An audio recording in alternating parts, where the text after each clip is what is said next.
السلام علیکم ورحمۃ اللہ وبرکاتہ۔ الحمد للہ نحمده ونستعینه ونستغفره ونؤمن به ونتوکل علیہ ونعوذ باللہ من شرور انفسنا ومن سیئات اعمالنا من يهده الله فلا مضل له ومن يضلله فلا هادي له ونشهد ان لا اله الا الله وحده لا شريك له ونشهد أن محمدا عبده ورسوله أما بعد أعوذ بالله من الشيطان الرجيم بسم الله الرحمن الرحيم قد أفلح المؤمنون الذين هم في صلاتهم خاشعون والذين هم عن اللغو معرضون والذين هم للزكاة فاعلون والذين هم لفروجهم حافظون إلا على أزواجهم أو ما ملكت أيمانهم فإنهم غير ملومين فمن ابتغى وراء ذلك فأولئك هم العادون والذين هم لأماناتهم وعهدهم راعون والذين هم على صلواتهم يحافظون أولئك هم الوارثون الذين يرثون الفردوس هم فيها خالدون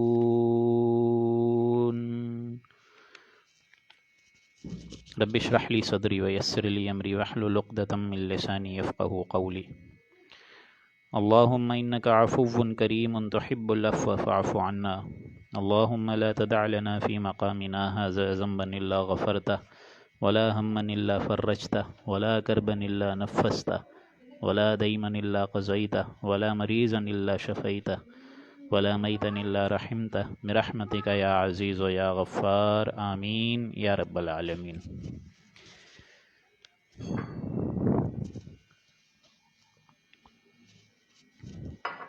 سامعین محترم، اب جو ہم سورہ مبارک کا آغاز کر رہے ہیں یہ ہے سورہ مومنون، قرآن مجید کی 23ویں سورت، اور آج سے ہی انشاءاللہ العزیز 18ویں پارے کا بھی اس موضوع سے آغاز کیا جا رہا ہے۔ یہ جو 14 صورتیں میں نے بتائی تھیں اس کی اب یہ آخری مکی صورت آ رہی ہے، جو حجم کے اعتبار سے قرآن مجید کا بڑا منفرد اور انوکھا حصہ ہے اور سب سے بڑا حصہ ہے۔ سورہ حج کا جو آخری رکوع 10واں رکوع آپ لوگ کل یعنی پرسوں پڑھ چکے تھے، اس میں دعوت عمومی قرآن مجید کی اور دعوت خصوصی، ان دونوں چیزوں میں جو مشترک شے ہے وہ ہے توحید، رسالت اور آخرت کا ذکر۔ اسی لیے وہاں پر 2 الفاظ آئے تھے، استفا اور اجتبا۔ اللہ یصطفی من الملائکۃ رسلا ومن الناس، استفا۔ اسی طریقے سے هو اجتباکم وما جعل علیکم فی الدین من حرج۔ ان دونوں کے بڑے قریبی معنی ہیں ایک دوسرے سے۔ ان دونوں کے لفظی معنی یہی ہیں کہ کسی قوم کو یا کسی رسول کو چن لینا۔ رسول بشر یعنی حضرت محمد مصطفیٰ صلی اللہ علیہ وآلہ وسلم، اور رسول ملک یعنی حضرت جبریل علیہ السلام، یہ گویا کہ 2 لنک ہیں ایک دوسرے سے مناسبت میں، کہ ایک نے کلام اللہ سبحانہ و تعالیٰ کا سنا اور ایک نے پہنچایا۔ اسی طریقے سے اب یہ تیسری لنک امت محمدی ہے، جو اس سنہری کڑی کا وہ حصہ ہے جو کہ اب دین کو آگے پہنچائے گی۔ اسی لیے اللہ نے فرمایا هو اجتباکم، اللہ نے اور تمام امتوں میں سے امت مسلمہ کو ایک فوقیت دی ہے، ایک فضیلت دی ہے اور ایک ممتاز نمایاں درجہ دیا ہے۔ اور یہی وجہ ہے کہ یہی دونوں الفاظ حضور اکرم صلی اللہ علیہ وآلہ وسلم کے لیے بھی آئے ہیں، محمد مصطفیٰ احمد مجتبی صلی اللہ علیہ وآلہ وسلم، اور یہی لفظ امت کے لیے بھی آئے۔ اب یہ امت جو شہادت علی الناس کی ایک بھاری ذمہ داری لے کر اب آگے چلے گی، اس کی خصوصیات کیا ہوں گی، اس کی کریکٹرسٹکس کیا ہوں گی، اس کی کریکٹر بلڈنگ کس طرح ہوگی، وہ ہم آج کے سورت کے پہلے رکوع میں بتائی جائے گی یہ ساری بات۔ کیونکہ وہ دین جو کبھی اللہ سبحانہ و تعالیٰ نے اپنے فرشتے جبریل کے ذریعے محمد مصطفیٰ صلی اللہ علیہ وآلہ وسلم کو دیا، اور انہوں نے تمام انسانوں تک بلا کم و کاشت پہنچا دیا جزیرہ نمایاں عرب کے۔ اب یہاں سے آگے دین کی فریاد چلے گی، دین کی دعوت چلے گی، اور یہ بحیثیت امت مسلمہ کی ایک رسپانسبلٹی ہے کہ نہ صرف اب وہ دین کو سمجھیں، اس کو فالو کریں، بلکہ اس کو آگے لے کر بھی جائیں، کیونکہ یہی امت اللہ کی عدالت میں ایک طریقے سے جواب دہ ہے۔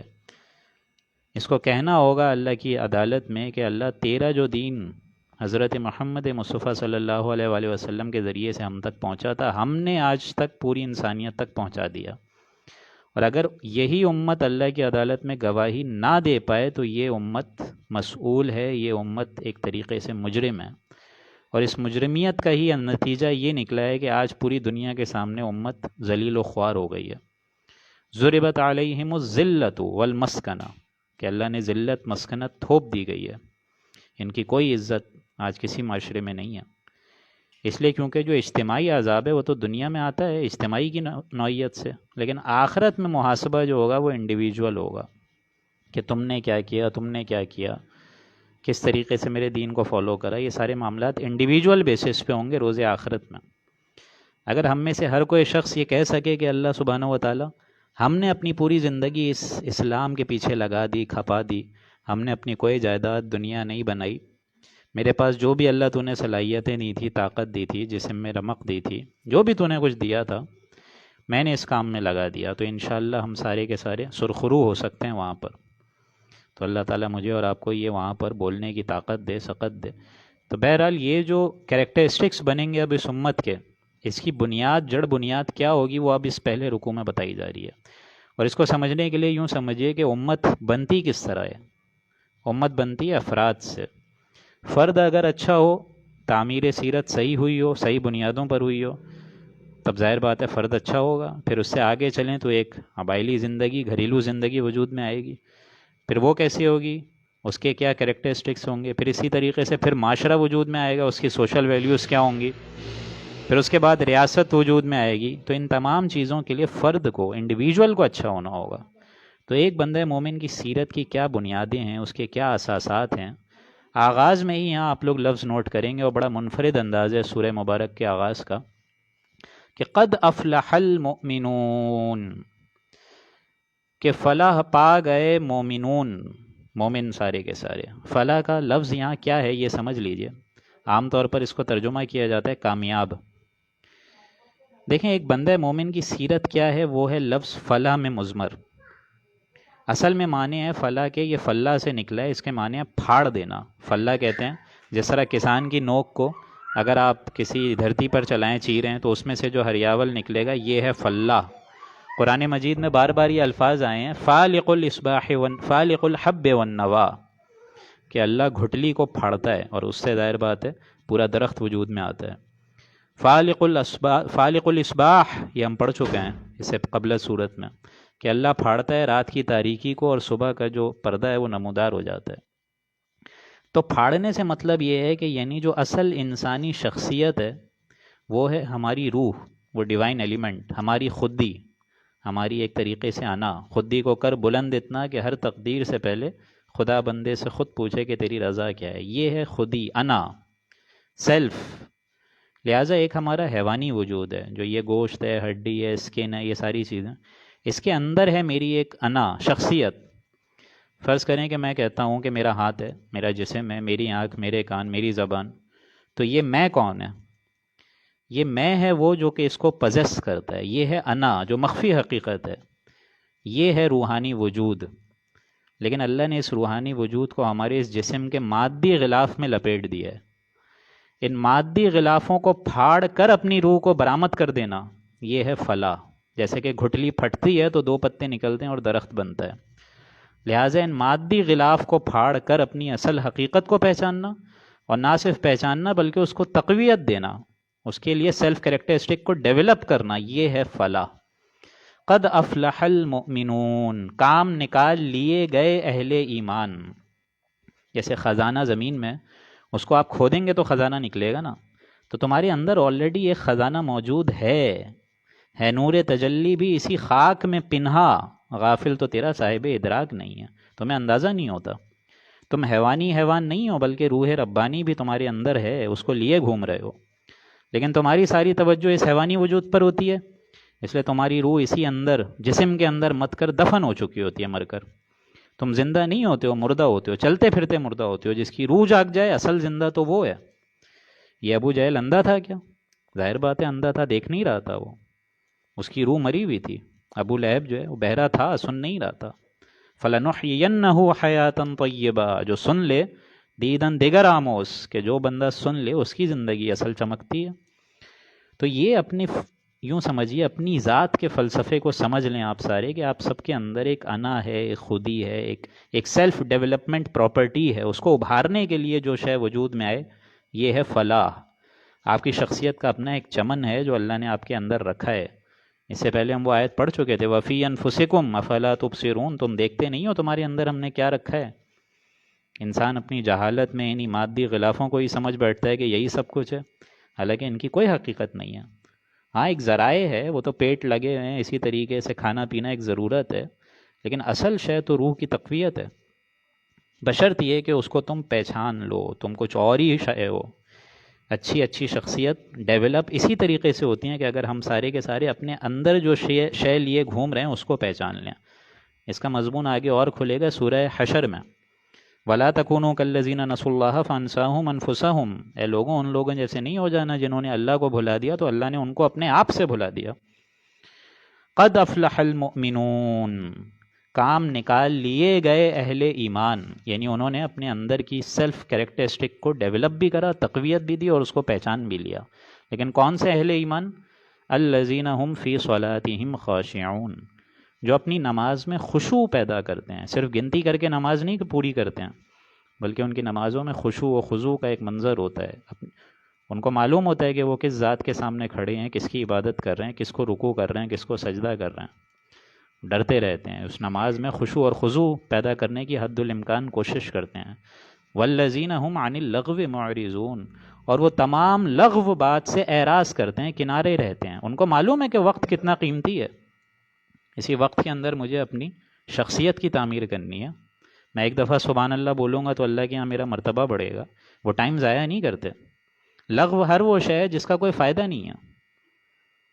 تاش کھیل رہے ہیں، جوا کھیل رہے ہیں، یہ تو لغو ہو گیا. اسی ٹائم میں تو تمہیں سب کچھ کرنا ہے، اسی ٹائم میں ہی تو تمہیں اپنی آخرت اور عاقبت سنوارنی ہے. تمہارے لیے وقت جو ہے لائبلٹی بن گیا، یہ تو سب سے بڑا ایسٹ ہے. اسی میں تو تمہیں سب کچھ ساری کی ساری آخرت میں جو اپنے اعلیٰ مرتبے ہیں ان کو حاصل کرنا ہے. والذین هم عن اللغو معرضون، لغو بات سے اعراض کرتے ہیں ایسے اہل ایمان. والذین هم للزکاة فاعلون، اور جو ہمہ تن ہر وقت ہر لحظہ اپنے وقت میں اپنا تزکیہ کرتے رہتے ہیں. یہ زکوٰۃ کا مطلب یہ نہیں ہے پیسے دے دینا یہاں، کیونکہ ابتدائی زمانے کی صورت ہے مکے کی، تو ابھی تو زکوٰۃ کا حکم ہی نہیں آیا تھا. زکوٰۃ کے لغوی معنی ہے تزکیہ کی فکر. انہیں اپنے دامن کے داغ دھبے نظر آتے ہیں اور ان کو دھونے کی فکر میں رہتے ہیں، جستجو میں رہتے ہیں.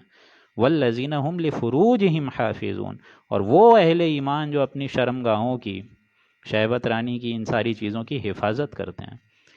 حضور اکرم صلی اللہ علیہ وآلہ وسلم کی حدیث ہے کہ انسان اگر یہ اس بات کی ضمانت دے دے کہ 2 گوشت کے ٹکڑے کو وہ اگر سنبھال کے رکھ لے تو اس کے لیے انشاءاللہ جنت واجب ہو جاتی ہے. دو گوشت کے ٹکڑوں میں سے ایک گوشت کا ٹکڑا ہے یہ زبان، جس کو حضور نے فرمایا 2 جبڑوں کے درمیان اور 2 رانوں کے درمیان یعنی شرمگاہیں، ان کی اگر انسان حفاظت کر لے تو اللہ سبحانہ و تعالیٰ کی طرف سے جنت واجب ہو جاتی ہے. الا علی ازواجہم او ما ملکت ایمانہم، سوائے اپنی بیویوں کے یا ان لونڈیوں کے جو ان کو ملتی ہیں. فإنہم غیر ملومین، ان پر کوئی الزام نہیں ہے. یعنی اگر ان سے جنسی تقاضے انسان پورے کر سکے تو کوئی مسئلے کی بات نہیں ہے. یعنی سیکس فی نفسی ہی ایول نہیں ہے، اس کا غلط استعمال ایول ہے. فمن ابتغى وراء ذلك، ہاں جو اس کے علاوہ آگے بڑھے گا، غلط راستوں پر جائے گا، حرام راستوں میں منہ مرے گا، اس سے آگے جانے کی کوشش کرے گا، فأولئک هم العادون، تو وہ تو یقیناً حد سے آگے نکل جانے والے ہیں. والذین هم لاماناتهم وعہدهم راعون، اور جو اپنی امانتوں کی اور اپنے عہدوں کا خیال رکھتے ہیں، اس کا پاس رکھتے ہیں. کتنے عہد ہم نے کیے ہیں. ایک تو عہد ہم لوگ اس دنیا میں آنے سے پہلے ہی کر کے آئے ہیں، الستو بربکم، اللہ سبحانہ و تعالیٰ سے ہم نے عہد کیا ہے، وہ عالم ارواح میں، گویا کہ وہ ہمیں یاد نہ ہو لیکن یہ عہد ہے. سورہ اعراف نے اس کی نقل کری ہے. کہ کیا میں تمہارا رب نہیں ہوں؟ اور ہم ساری روحوں نے جواب دیا قالوا بلا۔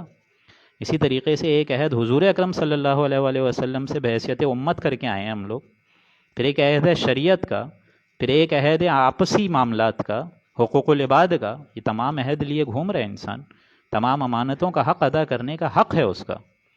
والذین هم علی صلواتہم یحافظون، اور جو اپنی نمازوں کی پابندگی کرتے ہیں، یعنی نماز سے شروع ہوا تھا قد افلح المؤمنون الذین هم فی صلاتہم خاشعون، وہاں کیا تھا؟ وہاں نماز کی باطنی کیفیت پر اشارہ تھا، خشوع خضوع، اور یہاں کیا ہے؟ والذین هم علی صلواتہم یحافظون، وہ نماز کا نظام قائم کرتے ہیں، حفاظت، تمام آداب قوانین کو بروئے کار رکھ کر پڑھتے ہیں۔ اولئک هم الوارثون، ایسے لوگ ہیں وارث، کس چیز کے؟ الذین یرثون الفردوس، ان ٹھنڈی ٹھنڈی چھاؤں کے، ہم فیہا خالدون، یعنی جنت الفردوس کے، جس میں وہ رہیں گے ہمیشہ ہمیشہ۔ اللہم ربنا اجعلنا منہم، اللہ تعالی ہمیں ان میں شامل فرمائے۔ اب اس کے آگے جو مضمون آ رہا ہے، ابھی یہ دیکھیں ایک ہی رکوع چل رہا ہے، جیسے میں نے آپ کو بتایا کہ امت اب جو چلے گی اس کی کیا کیا کریکٹرسٹکس ہوں گے، کس طریقے سے وہ لوگوں کو دین پر لائے گی، اس کے لیے انسان کو بحیثیت فرد خود اپنے آپ کو سدھرنے کی ضرورت ہے، سدھارنے اور سمجھانے کی ضرورت ہے۔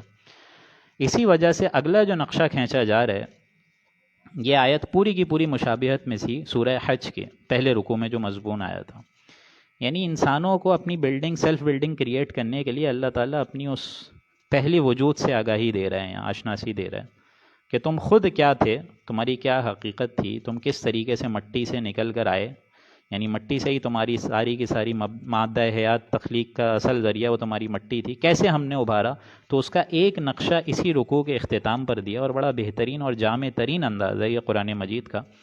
اور جس طرح میں نے بتایا سورہ حج کے پہلے رکوع میں آ گیا تھا، لیکن یہاں اور نکھر کر اور جامعیت کے ساتھ آ رہا ہے۔ سورہ حج میں کیا تھا پہلے رکوع میں؟ کہ ہم نے تمہیں بنایا مٹی سے، پھر نطفہ، علقہ، مضغہ، لیکن یہاں دیکھیں گے آپ لوگ ایک اور ذات کا اضافہ ہے۔ دیکھیں یہاں الفاظ ہیں وَلَقَدْ خَلَقْنَا الْإِنسَانَ مِنْ سُلَالَةٍ مِّن طِينٍ، اور ہم نے انسان کو بنایا ہے مٹی کے خلاصے سے۔ سلالہ کہتے ہیں کسی بھی چیز کی کشیدگی کو نکال لینا، جوہر کو نکال لینا، اس کا اصل مرکز نکال لینا۔ جس طرح میان میں سے آپ تلوار نکال کے کھینچ لیں، سلہ، یہ سلہ ہے، اسی طریقے سے زمین کی جو مٹی ہے اس کا جو اصل جوہر ہے، اس کے جو پروٹین ہیں، منرلز ہیں، یہ ہے اصل انسانی تخلیق، وہاں سے ہوئی ہے یہ۔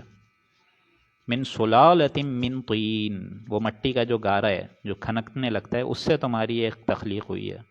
ثم جعلناہ نطفۃ فی قرار مکین، اور پھر اس مٹی کے گارے کی حشر یہ ہوا کہ اب وہ نطفہ بنی ہے، یعنی باپ کے جسم میں بھی کہاں سے آیا یہ نطفہ، یا ماں کے جسم سے بھی یہ اووم کہاں سے آیا؟ یہ مٹی کی غذا سے آیا نا، یہیں سے اس کی کاربوہائیڈریٹ، پروٹین، انرجی یہیں سے ہی سپلائی ہو رہی ہے۔ لہٰذا جو نطفے کا بھی اصل آغاز ہوا ہے وہ تو مٹی کے اسی گارے سے ہوا ہے۔ ثم جعلناہ نطفۃ فی قرار مکین، اور ہم اس کو ٹپکاتے ہیں ایک بوند کی شکل میں ایک ایسی جگہ پر جو کہ بہت محفوظ ہے، جمع ہونے کے ٹھکانے پر ہم اس کو ٹھکا دیتے ہیں، یعنی یہ ہے رحم مادر، یوٹرس اصل جو ہے اس کی والز اتنی مضبوط ہیں کہ اس کے اندر جا کر اب وہ بیج کی طرح دفن ہو جاتا ہے، ایمبیڈڈ ہو گیا اس کے اندر۔ ثم خلقنا النطفۃ علقہ، پھر ہم اس کو علقہ بنا دیتے ہیں۔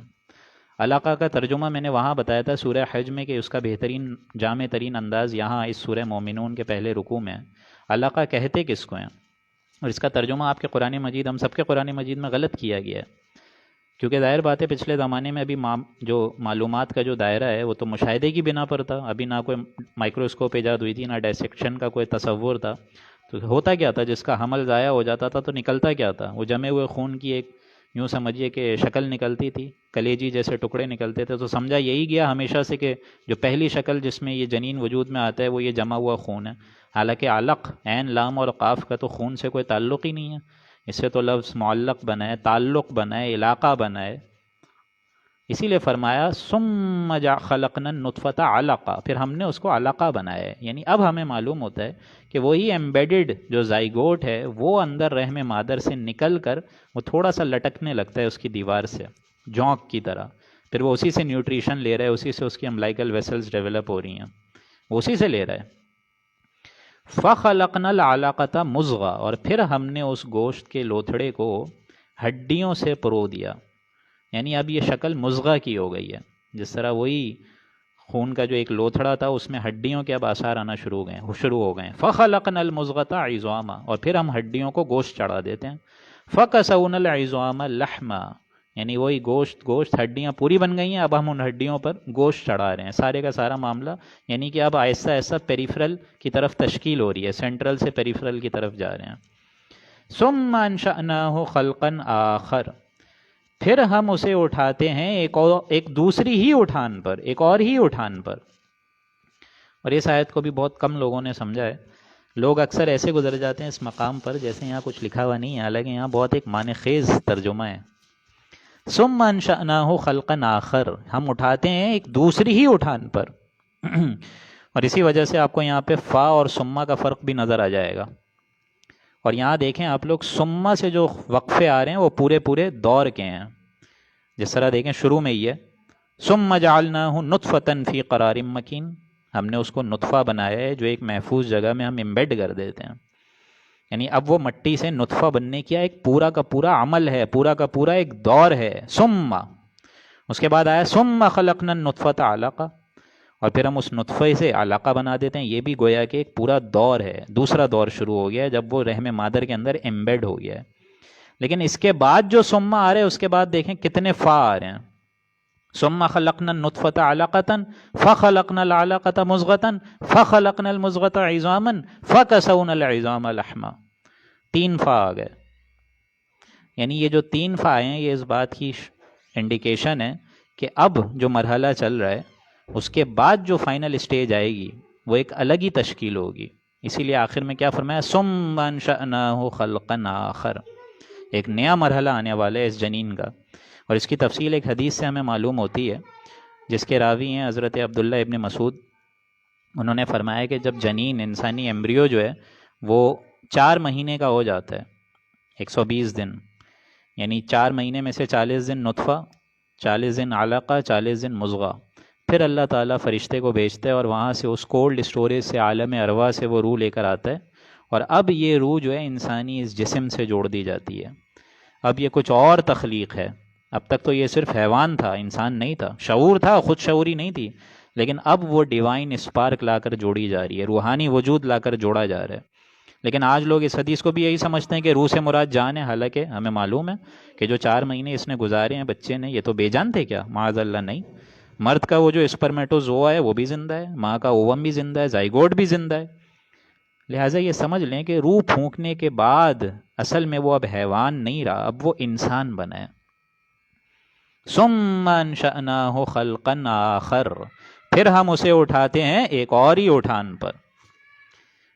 فتبارک اللہ احسن الخالقین، بڑی بابرکت ذات ہے اللہ سبحانہ و تعالی، جو تمام تخلیق کرنے والوں میں سے بہت بہتر تخلیق اور بہت شان والی تخلیق کرنے والا ہے۔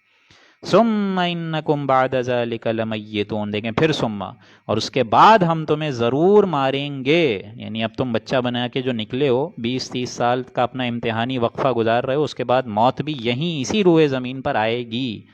ثم انکم یوم القیامت تبعثون، پھر ایک اور وقفہ گزرے گا اور قیامت کے دن ہم تمہیں دوبارہ قبروں سے اٹھا لیں گے۔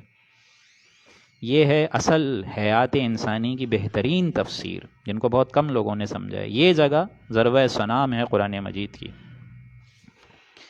اس کے بعد دیکھیں وہی مکی مضامین آ گئے، وَلَقَدْ خَلَقْنَا فَوْقَكُمْ سَبْعَ طَرَائِقَ، اور ہم نے انسانوں تمہارے اوپر 7 آسمان بنائے۔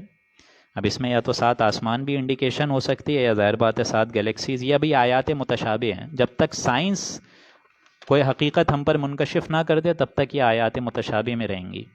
وَمَا كُنَّا عَنِ الْخَلْقِ غَافِلِينَ، اور ہم اپنی مخلوق سے غافل تو نہیں تھے، بے خبر تو نہیں ہو گئے تھے، ہمیں معلوم تھا کون کیا کر رہا ہے۔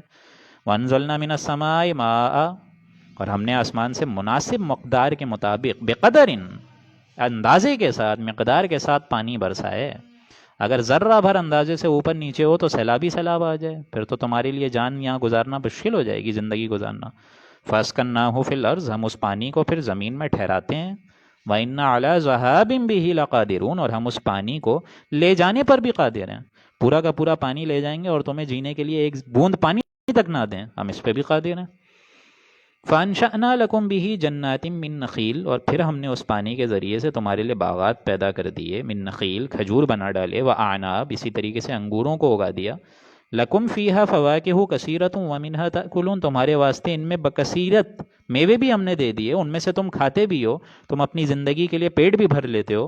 وَشَجَرَةً تَخْرُجُ مِن طُورِ سَيْنَاءَ تَنبُتُ بِالدُّهْنِ وَصِبْغٍ لِّلْآكِلِينَ، اور اسی پانی سے ایک زیتون کا درخت بھی ہم نے پیدا کیا ہے جو کہ پہاڑ طور سینا پر ہے، یعنی یہی جو کہ میں بتا چکا ہوں، زیتون کا جو تیل ہے، اس کا جو درخت ہے وہ پہاڑوں پر اگتا ہے ایک طریقے سے، بالدہن وصبغ للآکلین، اور پھر وہی تیل تم کھانے میں بھی استعمال کرتے ہو، وہ تو تمہاری غذا بھی بناتا ہے، وہ تمہارے لیے بطور سالن کا بھی فنکشن دیتا ہے، اسی سالن میں تم روٹی کو بھگو کے کھا لیتے ہو۔ اولیو آئل کتنا قیمتی شے ہے یہ تو۔ وَإِنَّ لَكُمْ فِي الْأَنْعَامِ لَعِبْرَةً، اور تم اپنے مویشیوں کو بھی دیکھا کرو، ذرا غور کیا کرو، اس میں بھی تمہارے لیے عبرت کا سامان ہے، یہ بھی ہمارے لیے آیات ہیں۔ نُسْقِيكُم مِّمَّا فِي بُطُونِهَا، ہم تم کو ان کے پیٹوں میں سے پلاتے ہیں۔ پیٹوں سے کیا پلاتے ہیں؟ دودھ پلاتے ہیں۔ اور کتنی عظیم الشان ہستی ہے اللہ سبحانہ و تعالیٰ کی۔ سورہ نحل میں کیا آیا تھا؟ مِن بین فرث و دمن، کہ گوبر اور خون کے مابین، ان دونوں کے درمیان اللہ تعالیٰ تم کو دودھ پلا رہا ہے۔ تو یہ اس رب کو ہم کیوں نہ پکاریں جس نے نکالی دودھ کی دھاریں؟ یہ تو بہت بہترین ایک اللہ تعالیٰ نے غذا کا بھی ایک طریقے سے سامان مہیا فرما دیا ہمارے لیے۔ وَلَكُمْ فِيهَا مَنَافِعُ كَثِيرَةٌ وَمِنْهَا تَأْكُلُونَ، اس کے علاوہ بھی بہت کثیر تعداد میں فائدے ہیں تمہارے لیے، ان پر سواری بھی ایک طریقے سے تم کر سکتے ہو، ادھر سے ادھر جا سکتے ہو، اپنا سامان اس پر لاد سکتے ہو۔ وَمِنْهَا تَأْكُلُونَ، اس میں کھا بھی سکتے ہو، ذبح کر کے اس کا گوشت بھی چکھ سکتے ہو، کھا سکتے ہو۔ وَعَلَيْهَا وَعَلَى الْفُلْكِ تُحْمَلُونَ، اور ان پر جو کشتیاں ہیں جو تمہیں لیے لدے پھرے گھوم رہی ہوتی ہیں، یعنی معاش کا بھی انتظام تمہارا کر دیا ہم نے، ایک اسٹیٹ سے دوسرے اسٹیٹ چلے آتے ہو۔ یہ سب ہم کیوں کر رہے ہیں؟ یہ سب ہماری آیات ہیں، نشانیاں ہیں۔ تو پہلے رکوع میں گویا کہ ایک یہاں جو ختم ہوا ہے پہلا رکوع، اور آج انشاءاللہ 3 رکوع کریں گے۔ تو پہلے رکوع میں ہمیں یہ سمجھ میں آیا کہ انسانی جو ایک سیلف کریکٹرسٹک کی ڈیولپمنٹ ہوگی بحیثیت فرد، اور پھر امت مسلمہ، اس کے جو بیسک اجزاء ہیں وہ کیا ہیں، پھر آگے انسان کی تخلیق کیسے ہوئی، اور فائنل اللہ تعالیٰ نے اپنے احسانات گنا کر اس ایک رکوع کو ختم کرا۔ اب جو دوسرا رکوع ہے اس میں ظاہر بات ہے وہی پرانے انبیاء کا ایک ذکر آ رہا ہے، یہی مکی مضمون جو پچھلی صورت میں بھی آ رہا ہے۔ وَلَقَدْ أَرْسَلْنَا نُوحًا إِلَىٰ قَوْمِهِ، اب میں تھوڑا تیز بتاؤں گا کیونکہ 3 رکوع کرنے ہیں، کہ ہم نے بھیجا نوح علیہ السلام کو ان کی قوم کی طرف پیغمبر بنا کر۔ فَقَالَ يَا قَوْمِ اعْبُدُوا اللَّهَ مَا لَكُم مِّنْ إِلَٰهٍ غَيْرُهُ، تو انہوں نے بھی وہی بات کری۔ حضرت نوح نے فرمایا کہ اللہ کی عبادت کیا کرو، اس کے علاوہ تمہارا کوئی عبادت کے لائق ہے ہی نہیں۔ افلا تتقون، تو کیا تم سوچتے نہیں ہو، ڈرتے نہیں ہو، غور و فکر نہیں کرتے، اللہ سبحانہ و تعالیٰ کی معصیت سے باز آتے ہو کہ نہیں؟ فقال الملأ الذین کفروا من قومہ، تو کہا ان کی کفار ذات کی قوم کے بڑے بڑے سرداروں نے، باشندوں نے، بادشاہوں نے، ما ھذا الا بشر مثلکم، اپنی قوم کی لوگوں کے مت مارنے کے لیے انہوں نے یہ بولا، ان کو گمراہ کرنے کے لیے یہ بولا کہ اس کی نوح کی مثال کیا ہے، ایک تم ہی جیسا ایک عام آدمی تو ہے، معمولی انسان ہے۔ یرید ان یتفضل علیکم، وہ تو اس لیے آیا تاکہ تم پر اپنی فوقیت چاہ جائے، تم پر اپنی سرداری کرنا چاہتا ہے، تمہارے اوپر برتری چاہتا ہے وہ۔ وَلَوْ شَاءَ اللَّهُ لَأَنزَلَ مَلَائِكَةً، اگر اللہ کو بھیجنا ہی ہوتا کوئی رسول تو فرشتہ بنا کے کیوں نہیں بھیجا؟ مَا سَمِعْنَا بِهَٰذَا فِي آبَائِنَا الْأَوَّلِينَ، ہم نے یہ بات اپنے پہلوں سے تو کوئی نہیں سنی، ہمارے جو حکم چل رہا ہے بڑے آباء و اجداد سے، ان کے ہاں تو کوئی کانسیپٹ نہیں تھا کہ کوئی اللہ کا رسول آیا ہو۔ إِنْ هُوَ إِلَّا رَجُلٌ بِهِ جِنَّةٌ، یہ جس کی تم پیروی کر رہے ہو اس آدمی کو تو جنون ہو گیا ہے، یہ معاذ اللہ خام خواہ جو ہے وہ نبوت کا دعویٰ کر رہا ہے، یہ سارا کا سارا ایک طریقے سے معاذ اللہ کھیل تماشا ہے۔ فَتَرَبَّصُوا بِهِ حَتَّىٰ حِينٍ، سو ایک وقت خاص تک انتظار کر لو، یعنی اب یہاں پہ اللہ تعالیٰ نوح علیہ السلام کی طرف سے فرما رہا ہے کہ اب ظاہر بات ہے مرنے کا ایک وقت تو آئے گا، بڑی بڑی قوموں کا اجل پوری ہوگی، تو اب تمہارے لیے بھی انتظار ہے، اور اے نوح تمہارے لیے بھی انتظار ہے۔ قال رب انصرنی بما کذبون، حضرت نوح علیہ السلام نے فرمائی کیا بات، دعا کری اپنے رب سے کہ یا اللہ تعالیٰ اب جو میری اس قوم نے مجھے جھٹلایا ہے اس میں تو ہی میرا حامی و مددگار ثابت ہو۔ فاوحینا الیہ ان اصنع الفلک، تو ہم نے وحی کری اپنے بندے نوح کو کہ ہمارے سامنے ان اصنع الفلک، ہمارے حکم سے اور ہماری نگاہوں کے سامنے، بأعیننا، ہماری نگاہوں کے سامنے کشتی بناؤ۔ وحینا فاذا جاء امرنا وفارت التنور، پھر جب ہمارا حکم آ جائے اور تنور یعنی وہی ایک طریقے کا جو ڈیم کا معاملہ ہے وہ ابلنے لگے، ایک سیلاب کی کیفیت آنے لگے، فَاسْلُكْ فِيهَا مِن كُلٍّ زَوْجَيْنِ، تو اس میں اس کشتی میں جب سوار ہوگے تو ہر قسم کے نر اور مادے کا پوری کی پوری جو زوجیت ہے، یعنی جو پورا کپل ہے، کیونکہ اب ظاہر بات ہے اتنا بڑا سیلاب آئے گا کہ تمام انسان حیوان سب ہلاک ہو جائیں گے، بہت بڑے پیمانے پہ سیلاب آنے والا ہے، تو تم رکھ لینا کشتی میں نر اور مادے کا پورا پورا ایک جوڑا۔ وَأَهْلَكَ إِلَّا مَنْ سَبَقَ عَلَيْهِ الْقَوْلُ، اور ظاہر بات ہے جو پرانی قوم رہ جائے گی ان کے بارے میں جو بات طے ہو گئی ہے ان کے بارے میں پھر سوال نہیں کرنا، إِلَّا مَنْ سَبَقَ عَلَيْهَا الْقَوْلُ مِنْهُمْ، سوائے ان میں سے جو پیچھے رہ جائیں گے، یعنی پیچھے کون رہ جائیں گے؟ وہی ان کی بیوی اور ان کا بیٹا۔ وَلَا تُخَاطِبْنِي فِي الَّذِينَ ظَلَمُوا، تو اے نو مجھ سے پکارنا نہیں، مجھ سے مخاطب مت ہونا، سوال مت کرنا، کوئی درخواست مت کرنا ان ظالموں کے بارے میں، إِنَّهُمْ مُغْرَقُونَ، یقیناً یہ سب کے سب غرق کر دیے جائیں گے۔ فَإِذَا اسْتَوَيْتَ أَنْتَ وَمَن مَّعَكَ، پھر جب اس وقت وہ چڑھ گئے ساتھی مسلمان کشتی میں بیٹھ چکو، تم سارے کے سارے جب بیٹھ جاؤ علی الفلک کشتی میں، فَقُلِ الْحَمْدُ لِلَّهِ، تو کہنا الحمد، کل شکر، کل تعریف، کل حمد و ثنا اس اللہ سبحانہ و تعالیٰ کی ہے، الذی نجانا من القوم الظالمین، جس نے ہمیں نجات دی ظالم بستی سے، ظالم قوم سے جس کے افعال بہت بیکار تھے۔ وَقُلْ رَبِّ أَنزِلْنِي مُنزَلًا مُبَارَكًا وَأَنْتَ خَيْرُ الْمُنزِلِينَ، اور یہ بھی کہنا اضافی کہ یا اللہ تعالیٰ اب اس کشتی کو اتار تو مبارک ذات، مطلب برکت سے، یعنی مجھ کو اب زمین پر برکت کے ساتھ اتارنا۔ اب یہ ظاہر بات ہے کشتی چلے گی کتنی دیر تک سیلاب رہے گا، ہم کہاں جائیں گے، کشتی کہاں رکے گی، ہم کہاں رکیں گے، ہم کہاں اتریں گے، یعنی اللہ تعالیٰ تو عافیت و برکت کا معاملہ فرما، وانت خیر المنزلین، یقیناً تو سب اتارنے والوں میں سے بہترین اتارنے والا ہے، یعنی یہ جو فائنل انجام ہوگا ہمارا بھی اور ان کفار کا، اس کا پورا علم غیب تجھے ہی حاصل ہے۔ ان فی ذلک لآیات، یقیناً اس میں نشانیاں ہیں لوگوں کے لیے، وَإِن كُنَّا لَمُبْتَلِينَ، اور ہم یہ کرنے والے ہیں، ہم آزمانے والے ہیں۔ خلق الموت والحیات لیبلوکم ایکم احسن عملا، ہم نے انسانوں کو موت زندگی کا یہ جو پورا دائرہ چلایا ہے یہ تو اس لیے چلایا تاکہ ہم آزما سکیں۔ ثم انشأنا من بعدهم قرنا آخرین، پھر ہم نے قوم نوح کے بعد دوسرا گروہ بنا دیا، یعنی پوری قوم نوح کو ہلاک کرا، اس کے بعد قوم عاد وجود میں آ گئی، قوم سمود آ گئی، یعنی یہ جو دنیاوی معاملہ ہے اس کو ہم چلاتے رہتے ہیں، بڑی بڑی قوموں کے بعد ایسی ایسی قومیں اللہ تعالیٰ بیدار کرتا رہتا ہے۔ فَأَرْسَلْنَا فِيهِمْ رَسُولًا مِّنْهُمْ أَنِ اعْبُدُوا اللَّهَ، ان میں سے ایک پیغمبر جو بھیجا انہوں نے، اب یہاں نام سے اشارہ نہیں ہے، ہو سکتا ہے حضرت ہود حضرت صالح کا ذکر ہو، ان کی بات ہو رہی ہو، أَنِ اعْبُدُوا اللَّهَ مَا لَكُم مِّنْ إِلَٰهٍ غَيْرُهُ، انہوں نے بھی وہی بات کری کہ تم اللہ کی عبادت کرو، اس کے سوا تمہارا کوئی معبود برحق ہے ہی نہیں، افلا تتقون، تو کیا تم ڈرتے نہیں ہو، سوچتے نہیں ہو، غور و فکر نہیں کرتے، ڈرتے نہیں ہو۔ وقال الملأ من قومه للذین کفروا، تو کہا ان کی قوم نے اس بڑی بڑی باتوں کو سن کر، جو ان کے بڑے بڑے رئیس تھے، بادشاہ تھے، باشندے تھے کفر میں سے، انہوں نے کیا کہا، للذین کفروا وکذبوا بلقاء الآخرہ، اور ان کی روش تو یہ تھی کہ وہ آخرت کو بھی جھٹلانے والے تھے، واترفناہم فی الحیات الدنیا، اور حال تو ان کا یہ تھا کہ ہم نے بھی ان کو دنیا میں آسودگی والی زندگی دی تھی، مال و دولت اسباب دیے تھے۔ انہوں نے کیا کہا، ما ھذا الا بشر مثلکم، نہیں اس رسول کی اور کوئی حقیقت نہیں ہے کہ یہ تمہارے جیسا ہی آدمی ہے، تمہارے جیسا ہی آدمی ہے۔ یأکل مما تأکلون، یہ تو وہی کھاتا ہے جو تم کھاتے ہو، منہ ویشرب مما تشربون، یہ وہی پیتا ہے جو تم پیتے ہو، تو فرق کیا ہے؟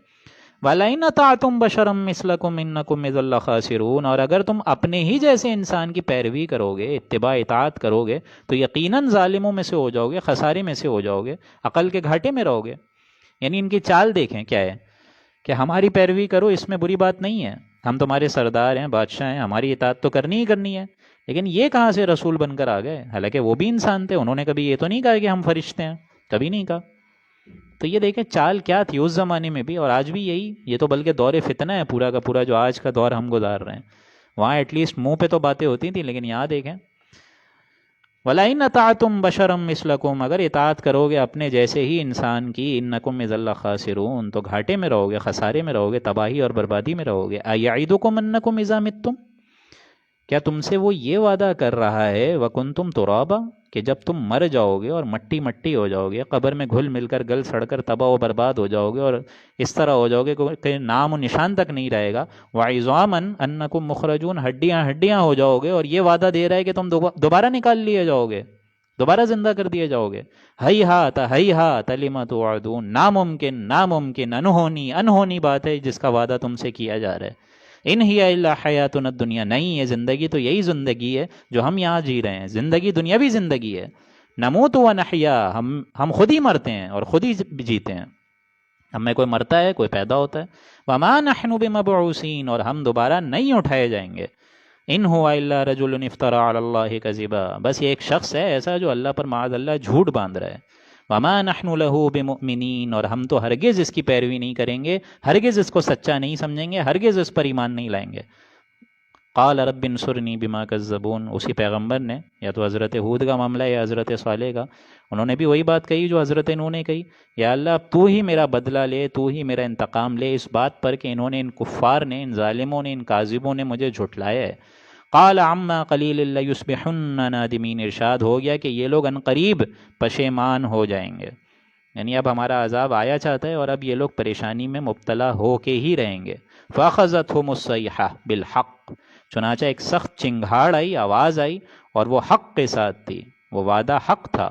فجعلناہم غثاء، تو وہ سب کے سب ہو گئے کوڑا کرکٹ، یعنی جس طرح باغ اجڑ جاتا ہے تو کیا رہ جاتا ہے پیچھے، جھاڑ جھکڑ، وہ ویسے کر دیا اللہ نے. فبعدا للقوم الظالمین، تو ہلاکت ہے، دوری ہے ان ظالم قوم کی طرف. ثم انشأنا من بعدہم قرونا آخرین، پھر ان کے بعد اللہ تعالیٰ نے دوسری قوموں کو ایک انشرا دیا، ان میں سے قوم عاد نکلی، قوم سمود نکلی، ہم نے ان کو امتوں میں تبدیل کر دیا. ما تسبق من امت اجلها وما یستأخرون، کوئی امت ان میں سے ایسی تھی نہیں کہ اپنی مدت معینہ سے پہلے وہ عذاب آیا ہوگا یا بعد میں آیا ہوگا، یعنی ہر ایک کے لیے ٹائم ٹیبل اپوائنٹڈ تھا. ثم ارسلنا رسولنا تترا، پھر ہم نے لگاتار رسولوں کو بھیج رہا، تترا متواتر، لگاتار پے بر پے ہم نے بھیجا. کلما جاء امت رسولها، پھر جب ان کے پاس رسول آئے، کسی امت کے پاس اپنا پیغام لے کر آئے، کذبوہ، تو انہوں نے اس کو بھی جھٹلایا. فاتبعنا بعضهم بعضا وجعلناهم احادیث، تو ہم نے بھی ان کو ایک کے بعد ایک ہلاک کر ڈالا، یعنی ایک قوم ہلاک ہوئی، ایک نسل ہلاک ہوئی، پھر دوسری نسل ہلاک ہو گئی. وجعلناهم احادیث، اور اب تو ہم نے ان کی حالت یہ کر دی ہے کہ وہ احادیث بن گئی ہیں، قصے بن گئے ہیں، کہانیاں بن گئے ہیں جو بچوں کو سنائی جاتی ہے. فبعدا للقوم لا یؤمنون، پھر دوری ہے، ہلاکت ہے، پشیمانی ہے، ہلاکت، بربادی، افسوس ہے ہر اس قوم کے لیے جو ایمان نہیں لاتی. ثم ارسلنا موسیٰ واخاہ ہارون، پھر ہم نے موسیٰ علیہ السلام کو بھیجا اور ان کے بھائی ہارون علیہ السلام کو، بآیاتنا، واضح نشانی دے کے، وسلطان مبین، اور کھلم کھلا دلیل دے کر بھیجا، الی فرعون، فرعون کے پاس، وملئہ، اس کے درباریوں کے پاس. لیکن ان کا بھی معاملہ کیا تھا، فاستکبروا، انہوں نے بھی استکبار کرا، گھمنڈ کرا اللہ کی آیات پر. وکانوا قوما عالین، اور وہ تو تھے ہی متکبر لوگ، ناہنجار ظالم بستی تھی وہ بھی. فقالوا ونؤمن لبشرین مثلنا، اور انہوں نے بھی یہی کہا کہ تم ان دو شخصوں کی اطاعت کر رہے ہو جو کہ ہمارے جیسے ہیں. وقومہما لنا عابدون، اور ہماری قوم تو ہماری عابد قوم ہے، غلام قوم ہے. اس آیت نمبر 47 پہ عابدون کے لفظ پہ ذرا آپ لوگ نوٹ کریں کہ اتنی ان کے اندر ہمت کیسے آ گئی جو یہ اس طریقے کا الفاظ ادا کر رہے ہیں، عابدون. پہلے تو فرما رہے ہیں کہ کیا ہم اطاعت کریں، ان دو شخصوں پر ایمان لائیں جو کہ ہماری قوم میں سے ہے، جبکہ حال ان کا یہ ہے کہ ہماری قوم ان کی محکوم، مطلب ان کی جو قوم ہے وہ تو ہماری محکوم ہے، ہم جابر ہیں. ایک طرف فرعون ہے، اس کا لشکر ہے، اور ایک طرف یہ بنی اسرائیل ہے، تو ہماری یہ قوم تو محکوم قوم ہے، ہم ان کے باشندے ہیں، ہم ان کے اوپر طاقت رکھتے ہیں، جبر رکھتے ہیں. تو ان کی اتنی ہمت، اتنی طاقت، اتنی جرت کہ یہ بات کہہ رہے ہیں. اسی قوم سے یہ تعلق رکھتے ہیں موسیٰ ہارون علیہ السلام. اب ظاہر بات ہے یہ بنی اسرائیل فرعون کی عبادت تو کرتے نہیں تھے نا، جو یہاں لفظ آ رہا ہے عابدون، یہ عبادت اس معنی میں نہیں ہے جو ہم سمجھ رہے ہیں کہ جس طرح ہم اللہ کی عبادت کرتے ہیں ویسے وہ عبادت فرعون کے آگے سجدے کرتے تھے، نہیں. عابد کہتے کس کو ہیں، عابد کہتے ہیں اطاعت کرنے والے کو، غلامی کرنے والے کو. فرعون کا یہ معاملہ تھا کہ ہمارا اختیار ہے، ہمارا قادر مطلق ہم ہیں، ہمارے اوپر اتھارٹی ہے، ہم جو چاہے کروائیں. ہم نے حکم دے دیا کہ جو لڑکا پیدا ہو رہا ہے اس کو مار ڈالو، وہ کر رہے ہیں یہ لوگ. تو یہ تو غلام قوم ہے، غلام قوم کی ہم بات مانیں. اس سے معلوم ہوتا ہے کہ اللہ سبحانہ و تعالیٰ کی بندگی کا اصل مقام کیا ہونا چاہیے. وَقَوْمُهُمَا لَنَا عَابِدُونَ فَكَذَّبُوهُمَا، تو انہوں نے جھٹلا دیا، ہماری ان دو بندوں کی تکذیب کری. فَكَانُوا مِنَ الْمُهْلَكِينَ، تو سب کے سب وہ ہلاک کر دیے گئے. وَلَقَدْ آتَيْنَا مُوسَى الْكِتَابَ لَعَلَّهُمْ يَهْتَدُونَ، اور ان کے ہلاک ہونے کے بعد ہم نے موسیٰ علیہ السلام کو کتاب دی، تورات دی. لَعَلَّهُمْ يَهْتَدُونَ، تاکہ ان کی جو نسل ہے، یعنی ان کی جو قوم ہے بیسیکلی، وہ ہدایت یافتہ ہو. وَجَعَلْنَا ابْنَ مَرْيَمَ وَأُمَّهُ آيَةً وَآوَيْنَاهُمَا إِلَىٰ رَبْوَةٍ ذَاتِ قَرَارٍ وَمَعِينٍ، اور ہم نے مریم کے بیٹے عیسیٰ علیہ السلام اور ان کی ماں حضرت مریم کو بھی ایک بڑی نشانی بنائی، اور ہم نے ان دونوں کو ایک ایسی بلند زمین پر لے جا کر پناہ دی جو کہ ٹھہرنے کے لحاظ سے بھی بہت مفید تھی، اور ایک ایسا اونچا مقام جہاں پانی پینے کی بھی جگہ تھی. یعنی اس میں تھوڑا ایک اشکال ہے کہ یہ کون سا مقام ہے اللہ تعالیٰ کے نزدیک جس کے بارے میں یہاں حضرت مریم سلام علیہا کا ذکر ہو رہا ہے اور حضرت عیسیٰ علیہ السلام کا، کہ یہ کون سا مقام تھا کہ جہاں پانی پینے کی بھی جگہ تھی اور اونچی ٹھہرنے کی بھی جگہ تھی. اور اسی سے ہی آج یہاں تیسرا رکوع بھی ختم ہو گیا، ہماری نشست کا بھی اختتام ہو گیا. تو اس کو میں واضح کرتا چلوں کہ یہ بھی مرحلہ ہو سکتا ہے کہ یہ اونچا مقام جس طرح جس ٹیلے پر ولادت ہوئی ہے حضرت عیسیٰ علیہ السلام کی، جو ہم پڑھ چکے ہیں سورہ مریم میں، تو ہو سکتا ہے وہیں حضرت مریم علیہ السلام کچھ عرصے تک مقیم رہیں، کیونکہ قوم سے دور ہو گئی تھیں. وہاں ان کی وضع عمل ہوئی اور اس کے بعد حضرت عیسیٰ کی پیدائش ہوئی، تو ہو سکتا ہے وہاں مقیم رہی ہوں. یا پھر یہ بھی معاملہ ہو سکتا ہے کہ اس ٹائم جو یہودی بادشاہت تھی، آٹونومس امپائر جو قائم تھی، وہاں کے بادشاہ کو یہ خواب آ گیا تھا، اور پھر اس کے نجومی نے اس بات کا چرچا کر دیا تھا کہ اب تمہاری اس ریاست میں ایک لڑکا پیدا ہوگا جو تمہارا تختہ پلٹ دے گا، جیسے فرعون کا خواب آیا تھا، جو تمہاری ہلاکت کا موجب بنے گا. تو اس نے بھی یہی حکم دیا تھا کہ ان دونوں جو بچہ پیدا ہو اس کو مار ڈالو. تو حضرت مریم علیہ السلام لے کر چلی گئی تھیں سلام علیہ، حضرت عیسیٰ علیہ السلام کو لے کر چلی گئی تھیں وہ مصر. وہاں 10 سے 12 سال مقیم رہیں. اس کے بعد جب اس بادشاہ کا بھی انتقال ہو گیا تب وہ واپس آئی تھیں فلسطین واپس. تو یہ پورا کا پورا ذکر بائبل میں بھی ہے، روایات میں بھی ہے، تو ہو سکتا ہے مصر کی کسی اونچی جگہ کی طرف اشارہ ہو. تو بہرحال یہ مقام تھا حضرت مریم علیہ السلام کا، حضرت عیسیٰ علیہ السلام کا، کہ نہ صرف وہ آیات تھی اللہ کی بلکہ واضح نشانیوں کی حیثیت بھی رکھتی تھیں. ان کے ذریعے اللہ سبحانہ و تعالیٰ نے بہت سے معجزے عطا فرمائے. انہی کے ذریعے سے پوری کی پوری ایک نئی امت کی تشکیل ہوئی. یہودی کے بعد نصاری سارے کے سارے آئے، اور اب حضور اکرم صلی اللہ علیہ وآلہ وسلم کے بعد امت مسلمہ کا وجود آ گیا ہے. اور اگر اب یہی امت ان پرانے کے پرانے لوگوں کی، یعنی پرانی گمراہ قوموں کی اگر پیروی کرے گی تو ظاہر بات ہے اس عذاب کے تو سارے کے سارے ہی ایک طریقے سے حقدار ہوں گے. کیونکہ میں بتا چکا ہوں دنیا میں جو عذاب آتا ہے وہ اجتماعی آتا ہے، اس سے کوئی نہیں بچ سکتا.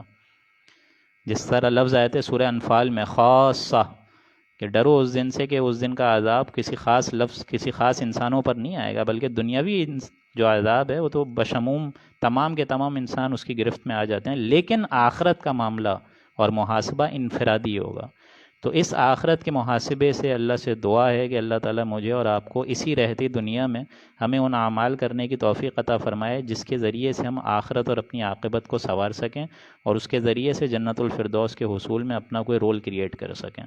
بارک اللہ لنا ولکم فی القرآن العظیم ونفعنی وإیاکم بالآیاتہ والذکر الحکیم.